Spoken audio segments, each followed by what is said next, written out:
We start the top of the hour this morning with a Fox 5 News alert. Thousands of dock workers are on strike, causing ports across the U.S. to close. Yeah, in total, 36 ports shutting down, including the port of Baltimore. Melanie Allenwick is there right now live, and she appears to be telling us since this morning that it's been heating up there, and it hasn't been a pleasant sight for many folks, especially the drivers coming in. That's right. So for some people, I think it might have been a bit of a surprise. However, this has been in the news that it could be happening for a few weeks now. So you can see the picket lines behind me here.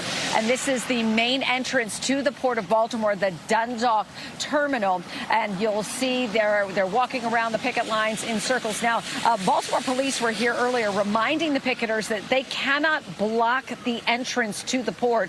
The longshoremen walked off the job at 12:01 a.m. There was confusion and anger as picketers initially tried to stop trucks from entering. Yo, what's poppin', Rick Mill family? As you can see, we're here with another installment. We got the ports on lockdown during inflation, during the presidential time.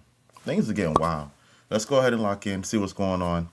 Eventually, this is going to affect the economy so massively. So let's go ahead and get some more insight. Let's go. It turned violent. I come here for 7 years. I pull the trash and the debris out of here for the Port of Baltimore, and the officer told me to come back and go in there to get out of my way, and they attacked me and broke the windshield and lacerated my face. Look at it. Now, we don't know exactly what happened. The union members said the truck hit one of the picketers as they swarmed around it. We did see an ambulance come to assist, and we know that that gentleman did speak with police officers. Again, we'll let the authorities sort out exactly what happened there. Now, 45 members of the International Longshoremen's Association, 45,000 members. That's a big difference in a number, isn't it? They have all been asking for a 77% pay increase over 6 years and a ban. Yo, did they just say 77%? 77%. Are we talking about 77 cents on every dollar that they're looking? They're looking to have every one of the dollars that they earn increased by 77 cents? If you make 100K, you want an extra 77,000? Yo! They ain't playing, boy. Let go. On automation at their ports, a threat to their jobs, they say. Now, most retailers stocked up on goods prior to the strike, but if it lasts more than a few weeks, supply chain experts say it's consumers who are going to feel the direct impact of higher prices and product shortages, especially for things like fresh fruit, coffee, and cars. The U.S. Marine Alliance, which represents the ports, said it offered 50% pay increases and an agreement to keep current limits on automation, in addition to increased contributions to the retirement plans. But apparently that was not acceptable to the union members. We don't know what the next steps are in terms of the negotiations. Now, we do want to let you know that West Coast ports do remain open. They are a different union and working under a different contract, and many supply chain leaders have rerouted some of their goods and supplies. But on the East Coast, it's going to have to be a wait-and-see situation as to how directly everyone is impacted. They're going to fold. Joining me now is United Refining Company Chairman and CEO and the Chairman and CEO of Red Apple Group, John Catsimatidis, back with us. John, good to see you. We've talked a lot about inflation and your firsthand knowledge of what's going on at the cash register these days. How worried are you that this strike spikes another inflation string of moves? Right now, inflation is going to go up again. Produce prices, food prices, because of the strike, are going to go up again. And then Kamala Harris, the vice president, is going to accuse us of price gouging. But it was very simple for the current president of the United States, who is a Democrat, and theoretically wants Kamala Harris reelected, to extend it 60 days beyond Election Day. What do we have, 35 days to Election Day? Nobody understands why the president did not extend it 60 days, other than the fact that he is still very upset. President Biden and Jill Biden are very upset that they got stabbed in the back by whether it was Nancy Pelosi, whether it was Kamala Harris, whether it was President Obama, who knows who did the demand that they don't run again. But it was a coup at the White House. And President Biden is not like it. What happens is prices will go up again. Now you have the East Coast closed from products coming in. You got the Suez Canal, the Red Sea still closed on oil. So oil is $10 or $15 higher than it should be because the Suez Canal and the Red Sea are closed. Food prices are going to go up again. So you're going to have a vicious circle if we're not smart enough to sit down and negotiate and have a rational discussion. So you think because Joe Biden was stabbed in the back by all those Democrats that maybe this is one of the ways that he'll be acting out, and he'll act out on policy. He's not going to get involved in the strike just to say, you know, stick it to you because you stuck it to me. Is that what you're saying? Well, I think that's a great possibility.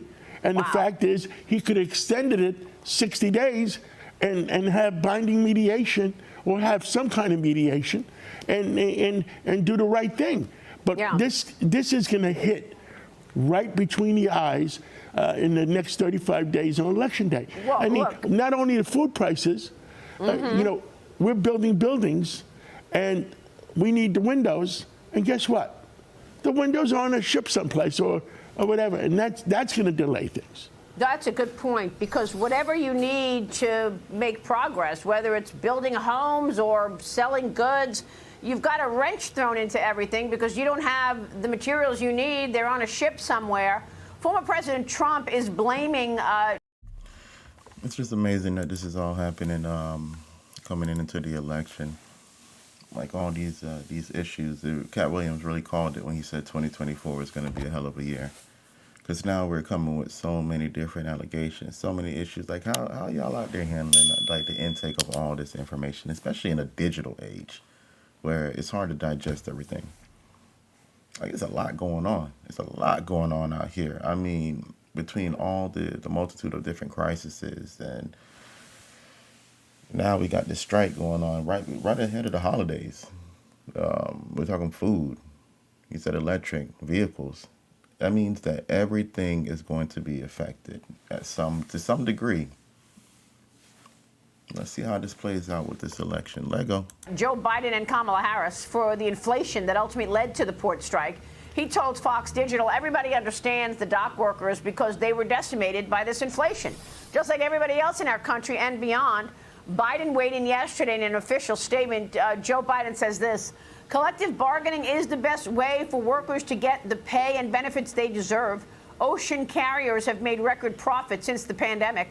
It is time for USMX to negotiate a fair contract with the longshoremen that reflects the substantial contributions they've been making to our economic comeback. So, John, it sounds to me like Joe Biden is firmly on the side of the picketers.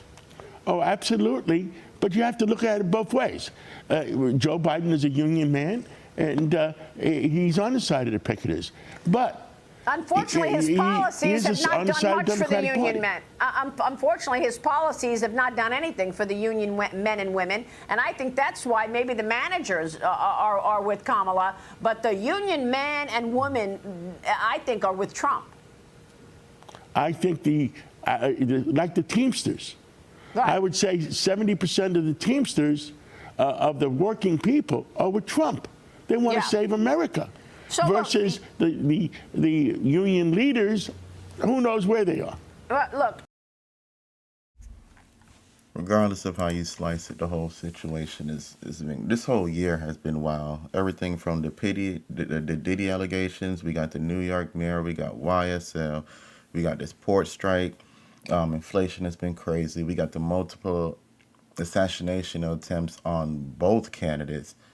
Like, this has just been a crazy year, man. Like, go ahead and drop a comment below. Let me know what you think about everything, man. It's just been wild. Let's go ahead and finish out this video, man. This year has been just too much, man. Is this what our parents was going through when we were younger? John, you've made the point a number of times on this program. Look, you run an oil company, you run grocery stores, so you're a great voice in this whole story. And you've made the point in the past that when you get oil prices down, that's going to be the most important thing to get inflation overall down. So the strike could cause many product shortages, including food, clothing, auto parts, electronics, medical supplies. Some organizations are warning 1 day of striking causes 5 days of backlogs. But the Department of Agriculture is out with this statement saying our analysis shows we should not expect significant changes to food prices or availability in the near term. Our administration supports collective bargaining as the best way for workers and employers to come to a fair agreement.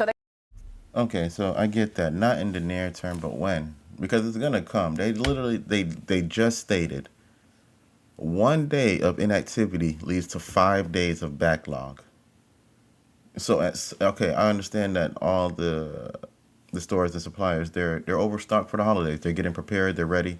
But what happens after the election, after the holidays, and then what next? We go to the party and then we gotta come home to bills? They all got the talking points with the collective bargaining. In terms of energy, the Department of Energy says this: the strike will not impact crude oil, natural gas, and other liquid fuel imports or exports. As such, operations are handled by other workers. The strike will not have any immediate impact on fuel supplies John. So give us your take on exactly what gets impacted.